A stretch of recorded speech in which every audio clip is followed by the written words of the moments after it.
तो इस वीडियो में हम मिरर से संबंधित कुछ क्वेश्चन सॉल्व करेंगे।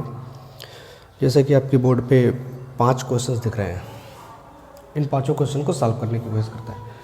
देखिए पहला क्वेश्चन ये है कि हमने क्या करा, एक मिरर लिया है, कॉन्केव मिरर, जिसके सामने एक ऑब्जेक्ट रखा हुआ है 30 सेंटीमीटर की डिस्टेंस पर, और कहा गया कि ये ऑब्जेक्ट मिरर की तरफ मूव कर रहा है, चल रहा है 3 सेंटीमीटर पर सेकंड की स्पीड से, और जो मिरर हमारा है वो 2 सेंटीमीटर पर सेकंड की स्पीड से दूसरी तरफ जा रहा है, मतलब दोनों एक ही तरफ खिसक रहा है। तो हमें यहाँ पे कैलकुलेट करना है कि जो इमेज बनेगी मिरर में वो किस स्पीड से किस तरफ जाती हुई दिखेगी। ऐसे ही दूसरे क्वेश्चन में एक कॉन्वेक्स मिरर लिया गया है, 20 सेंटीमीटर पे ऑब्जेक्ट रखा गया है जो 6 सेंटीमीटर पर सेकंड की स्पीड से इधर आ रहा है, और मिरर हमारा जो दर्पण है रेस्ट पर है, स्थिर है, बताना है कि इमेज किस स्पीड से चलेगा। वैसे यहाँ भी वही क्वेश्चन सेम है। तो कुछ क्वेश्चन से हैं, इनको सॉल्व करना है। तो यहाँ पे हमें क्या करना है, इस तरह के क्वेश्चन में जिसमें ऑब्जेक्ट और मिरर ये जो प्रिंसिपल एक्सिस है इसके अलोंग मूव कर रहे हो, मतलब ऐसे क्षैतिज गति हो रही हो, वर्टिकल हॉरिजॉन्टल मोशन हो रहा हो, तो ऐसे केस में हमें एक फार्मूला डिराइव करना होगा जिसमें ऑब्जेक्ट की स्पीड, मिरर की स्पीड और इमेज की स्पीड आ जाए। तो इसके लिए हम क्या करते हैं, देखें, अगर ऑब्जेक्ट लेफ्ट या राइट किसी भी तरफ जाए तो क्या बदलेगा, मिरर से ऑब्जेक्ट की दूरी बदलेगी, डिस्टेंस बदलेगा। तो उसको हमने यू से लिखा है, यू वेरिएबल हो जाएगा, बदलेगा। इमेज भी इधर उधर खिसकेगा तो इमेज की डिस्टेंस वी बदलेगी। मिरर भी खिसक रहा है, तो क्या मिरर के खिसकने से, इधर उधर जाने से, क्या उसकी फोकल लेंथ, फोकस दूरी पे कोई इफेक्ट पड़ेगा, कोई बदलाव होगा? नहीं, वो कांस्टेंट रहेगा, फिक्स है। तो एफ तो चेंज हो नहीं रहा, क्या चेंज हो रहा है, यू और वी। तो एफ यू वी से रिलेटेड जो हमारा फार्मूला है, मिरर फार्मूला, उसको ले लें, 1/f is equal to 1/v plus 1/u। जैसे ही इमेज ऑब्जेक्ट को या मिरर को हमने हॉरिजॉन्टल मूव कराया, क्षैतिज गति कराया, यू और वी बदलने लगे, ये दोनों वेरिएबल हो गए। तो समय के साथ ये दोनों बदलेंगे, तो हमें क्या करना है, इस इक्वेशन को डिफरेंशिएट कर देना है, अवकलन कर देना है टी के सापेक्ष, टी के रिस्पेक्ट में, दोनों साइड। तो इसको हम डिफरेंशिएट करेंगे विद रिस्पेक्ट टू टी। तो इस कंडीशन में, इस क्वेश्चन के कंडीशन में हॉरिजॉन्टल मोशन के लिए एफ तो कांस्टेंट था, मिरर को या ऑब्जेक्ट को इधर उधर खिसकाने से फोकल लेंथ पे कोई प्रभाव नहीं पड़ेगा, फोकस दूरी वही रहेगी। तो अब कांस्टेंट है, अकेले ये पूरा कांस्टेंट है, तो कांस्टेंट का डिफरेंशियल हो जाता है 0। तो इसका डिफरेंशिएट करेंगे तो ये 0 आएगा, कांस्टेंट का डिफरेंशिएशन 0 आ जाएगा। यहाँ 1/v, तो v को अगर ऊपर ले जाएं तो हो जाएगा v⁻⁻1। इसको डिफरेंशिएट करना है टी के रिस्पेक्ट में, तो ऐसे कर सकते हैं, dv⁻⁻1/dt। इसका डिफरेंशिएट करें, देखिए x⁻n वाला फार्मूला पढ़े थे, अगर इसका डिफरेंशिएशन करना है तो क्या करते हैं, n x⁻n-1, ये होता है डिफरेंशिएशन। और चूँकि यहाँ t के रिस्पेक्ट में कर रहे हैं और ये v है, तो एज्यूम एंड अटैच मेथड लगाएंगे, फिर इसके डिफरेंशियल से मल्टीप्लाई भी करना पड़ेगा। तो करें, इसमें -1 आगे आएगा, फिर v पर एक पावर क्या करेंगे, माइनस करेंगे, तो -1 है, उसमें से एक माइनस और करेंगे तो -2, यानी -v⁻⁻2 लिख सकते हैं इतना, ठीक। और v के डिफरेंशियल से मल्टीप्लाई कर देंगे तो dv/dt यह है। तो चलें, इसका डिफरेंशिएशन किया, -v⁻⁻2 dv/dt। ऐसे ही इसका करें 1/u का, सेम ऐसे ही आएगा, -u⁻2 du/dt, ठीक है। अब इसको इधर ला दें, इस क्वांटिटी को, तो प्लस हो जाएगा v⁻2 dv/dt is equal to -u⁻2 du/dt, ठीक है। अब यहाँ से मैं निकाल रहा हूँ dv/dt, तो dv/dt इज इक्वल टू क्या आएगा, माइनस अपनी जगह पे है, v स्क्वायर का डला है, तो देखिए v स्क्वायर नीचे आएगा तो माइनस रेज पावर है, उधर जाएगा प्लस पावर हो जाएगा, और इसको नीचे करके पॉजिटिव कर लेते हैं, तो v स्क्वायर ऊपर ले गए और u को नीचे ला देंगे, -2 से +2 हो जाएगा, तो v/u का होल स्क्वायर हो जाएगा, ये हो गया v/u whole square into du/dt, ठीक। देखिए ये इक्वेशन बता रहा है कि v चेंज होगा समय के साथ, t के साथ, यहाँ u चेंज होगा समय के साथ, तो v तो ऑब्जेक्ट की डिस्टेंस, इमेज की डिस्टेंस है, यानी समय के साथ इमेज की डिस्टेंस बदलेगी, यानी ये इमेज की स्पीड हो जाएगा। लेकिन किसके रिस्पेक्ट में है ये जो हमारी ऑब्जेक्ट की डिस्टेंस u है या इमेज की डिस्टेंस v है वो यहाँ पोल से मेजर करते हैं p से, यानी वो मिरर के रिस्पेक्ट में है, मिरर के सापेक्ष बदलेगा। तो ये रिलेटिव वेलोसिटी कहलाएगा of image with respect to relative velocity of image with respect to mirror, यानी कि मिरर के सापेक्ष इमेज की चाल है। ये किसकी स्पीड हो जाएगी? इमेज की speed with respect velocity of image with respect to mirror. चलिए, तो इसको हम लिख सकते हैं। अब कैसे निकालेंगे इसको? किसकी स्पीड है? इमेज की। तो इमेज की स्पीड को अगर वी आई से लिख दें, किसके रिस्पेक्ट में है? मिरर के स्पीड। तो मिरर का हम अगर वी एम मान सकते हैं, तो V I minus V M लिख दिया। इसका मतलब हो गया इमेज की वेलोसिटी किसके रिस्पेक्ट में? मिरर के रिस्पेक्ट में, is equal to minus V upon U power 2 और D U by D T. ये ऑब्जेक्ट की स्पीड मिरर के रिस्पेक्ट में, तो ऑब्जेक्ट की स्पीड को मान लेते हैं वी यू और मिरर का हो जाएगा वी एम। तो ये इस फार्मूले से हम सॉल्व कर सकते हैं, ठीक है। तो जब भी हॉरिजॉन्टल वाले होंगे, क्षैतिज के लिए होगा, तो इस फार्मूले से हम क्वेश्चंस को सॉल्व करेंगे। चलिए सॉल्व करते हैं। ये हॉरिजॉन्टल वाले 3 क्वेश्चंस स्टार्टिंग के 3 इसी फार्मूले से सॉल्व हो जाएंगे। तो एक करते हैं, बाकी तो आपको ट्राई करना। तो पहला क्वेश्चन जो है 30 सेंटीमीटर की डिस्टेंस में रखा हुआ है ऑब्जेक्ट।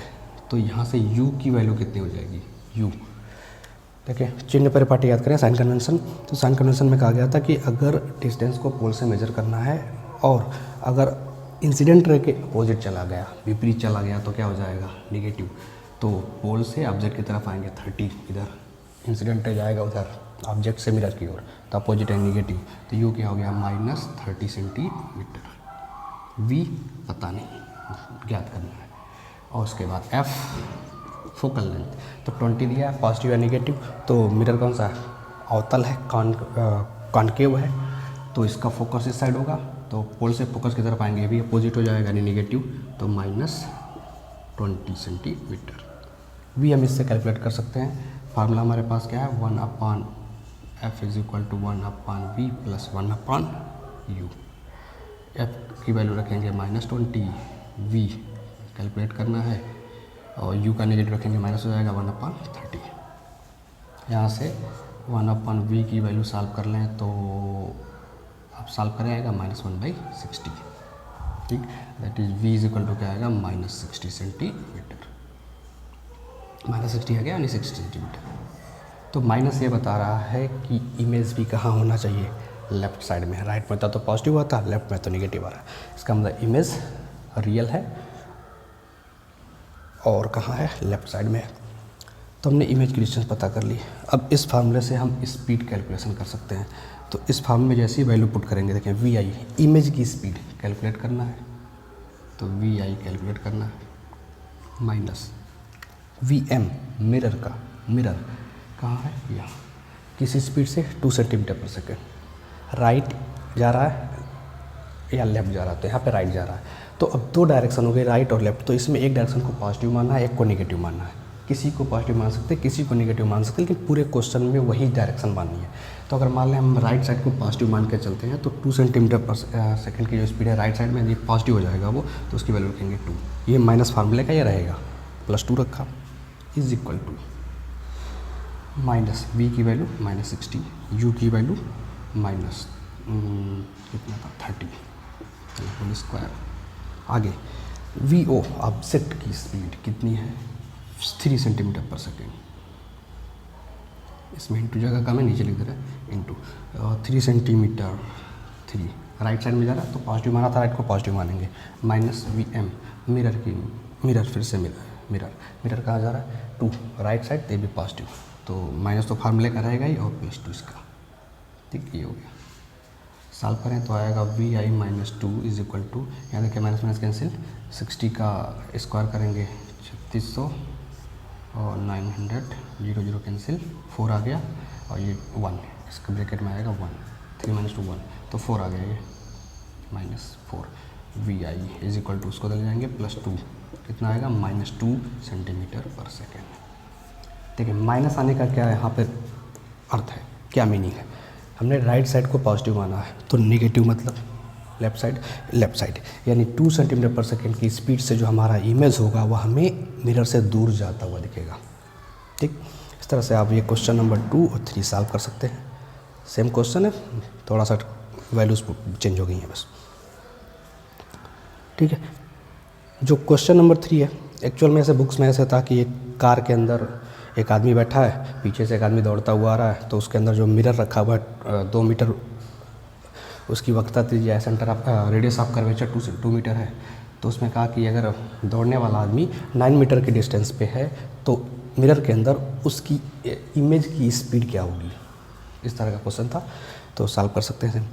यहाँ पे एक कॉन्केव मिरर है, बदल गया, focal length 20 centimetre, distance 30 centimetre, और ऑब्जेक्ट इस बार जा रहा है ऊपर, हॉरिजॉन्टल ना होकर के इस बार वर्टिकल हो रहा है। तो वर्टिकल के लिए तो ये फार्मूला अप्लाइड नहीं होगा ना, अब वर्टिकल के लिए हमें फार्मूला चेंज करना होगा।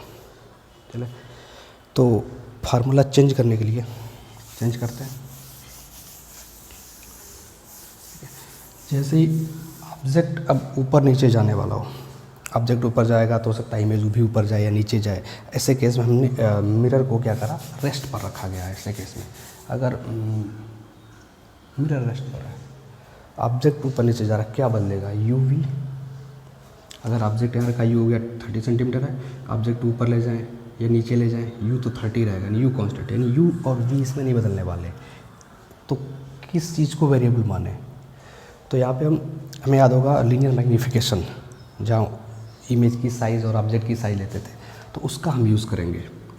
तो जो लीनियर मैग्नीफिकेशन है हम लोगों ने देखा था, m is equal to, formula क्या था, इमेज की साइज़ को अगर एच डैश मान लें अपॉन ऑब्जेक्ट की साइज जिसको एच मान लें, तो एच डैश अपॉन एच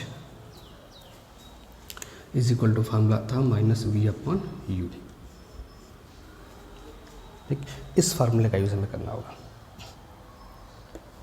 अब इसमें क्या करें, इसमें भी डिफ्रेंशिएट करना पड़ेगा। तो इसमें क्या करा हमने, एच डैश को लेफ्ट साइड छोड़ दिया, एच को ट्रांसफ़र कर दिया उधर, minus V upon U H. फिर डिफ्रेंशिएट करें with respect to T, time के साथ डिफ्रेंशिएट। तो एच डैश इमेज की हाइट है ये, तो यहाँ पे इमेज ऊपर या नीचे जाएगा तो एच डैश बदलेगा, चेंज होगा, तो वेरिएबल है। तो डिफ्रेंशिएट करेंगे तो क्या हो जाएगा, D H dash upon D T, time के रिस्पेक्ट में डिफ्रेंशिएट कर दिया। यू और वी तो चेंज होने नहीं, तो एक कांस्टेंट है, कांस्टेंट। ठीक है, कांस्टेंट जब वेरिएबल के साथ हो तो कांस्टेंट आगे जाता है, वेरिएबल को डिफरेंशिएट कर देते हैं। तो minus V by U constant था बाहर रख दिया, आगे एच को डिफरेंशिएट करना, तो क्या हो जाएगा, D H upon D T. ठीक ठीक, अब यहाँ जो D H by D T का ये इमेज के लिए था, तो ये इमेज की स्पीड है, ये इमेज की वर्टिकल स्पीड है। किसके, किसी के रिस्पेक्ट में नहीं, क्योंकि मिरर से कोई लेना देना इसका नहीं है। मिरर कहाँ हमारा, मिरर से इसकी डिस्टेंस पे कोई चेंजेस नहीं आ रहा है, उतना 30 था 30 रहेगा। इमेज डिस्टेंस बनेगा, डिस्टेंस मिरर से वही रहेगी, तो मिरर से कोई मतलब नहीं है, यानी ये किसी के रिस्पेक्ट में इमेज नहीं है, डायरेक्टली इमेज है, स्पीड है। तो ये इमेज की स्पीड होगी, जिसको अगर हम मान लें वी आई, तो माइनस वी अपॉन यू, और ये हमारा ऑब्जेक्ट की स्पीड है, जिसको मान सकते हैं वी यू। तो ये हमारा डायरेक्ट फार्मूला हो जाएगा। तो क्वेश्चन नंबर 4 को अगर ट्राई करें कि चले, तो 2 सेंटीमीटर पर सेकंड की स्पीड से कहाँ जा रहा है, ऊपर के डायरेक्शन को अगर हम पॉजिटिव मान लें तो नीचे वाले को नेगेटिव मानना पड़ेगा। तो वी आई इमेज की स्पीड निकालनी है, is equal to minus V upon U. V की वैल्यू चाहिए, वी इमेज की डिस्टेंस, इमेज कहाँ बनेगी, तो जब u 30 सेंटीमीटर है या 20 सेंटीमीटर है, सेम ये फर्स्ट क्वेश्चन की तरह 30 और 20 का कॉम्बिनेशन यहाँ भी था, तो इसको सॉल्व करेंगे तो 60 आ जाएगा अभी फर्स्ट क्वेश्चन की तरह। तो चलिए हमें पता चल गया कि v की जो वैल्यू आएगी इस क्वेश्चन में, v इक्वल टू आएगा -60 सेंटीमीटर, और u दिया है -30 सेंटीमीटर। ये वैल्यूज़ हमारे पास हैं, तो हमने फार्मूला रखा minus V upon U -60 upon -30 into क्या चाहिए, वी ओ, ऑब्जेक्ट की स्पीड कितना है, 2 सेंटीमीटर पर सेकेंड, कहाँ है, अपवर्ड। तो अपवर्ड को हम पॉजिटिव मान ले रहे हैं, तो 2 रखा, सॉल्व किया तो ये माइनस माइनस कैंसिल, 2 जो 4 -4 सेंटीमीटर पर सेकेंड। माइनस आने का क्या मतलब, ऊपर को पॉजिटिव माना तो माइनस कहाँ हो जाएगा, नीचे, यानी जो इमेज होगी वह 4 सेंटीमीटर पर सेकेंड की स्पीड से डाउनवर्ड जाती हुई दिखेगी नीचे की तरफ।